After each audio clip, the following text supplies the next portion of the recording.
তো আজকে আমি আপনাদের সবার প্রিয় অদ্ভুত মাপজোক বিজ্ঞান বাক্সটি থেকে একটি মজার এক্সপেরিমেন্ট করতে চলেছি।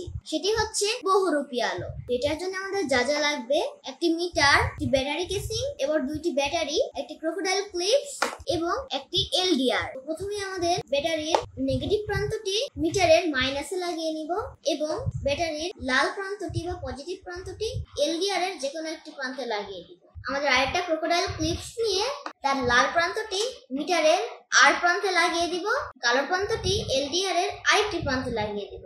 তৈরি হয়ে গেল আমাদের বহুরূপী আলোর সার্কিট। এখন এই এলডিআর এর উপরেই কোনো আলো পড়লেই আমরা দেখতে পারবো এই মিটার তার পাওয়ার দেখাবে যে কোন আলো পাওয়ার কতটুকু।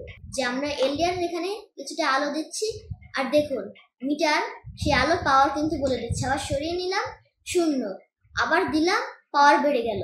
তো বন্ধুরা, তোমরা যদি এরকম একটা সার্কিট বানিয়ে যে কোনো আলোর কাছে নিয়ে যে দেখো, তাহলে কিন্তু তোমরা বুঝে যেতে পারবে কোন আলোর কতটুকু পাওয়ার। যদি তোমাদের কাছে এই অদ্ভুত মাপজোক বিজ্ঞান বাক্সটি থাকে, অবশ্যই এক্সপেরিমেন্টটি করে দেখবে। এটা তোমাদের কোন আলোর কতটুকু পাওয়ার বা কতটুকু ভোল্টেজ সে সম্পর্কে ধারণা দেবে। তো বন্ধুরা, আজ এই পর্যন্তই। আসসালামু আলাইকুম।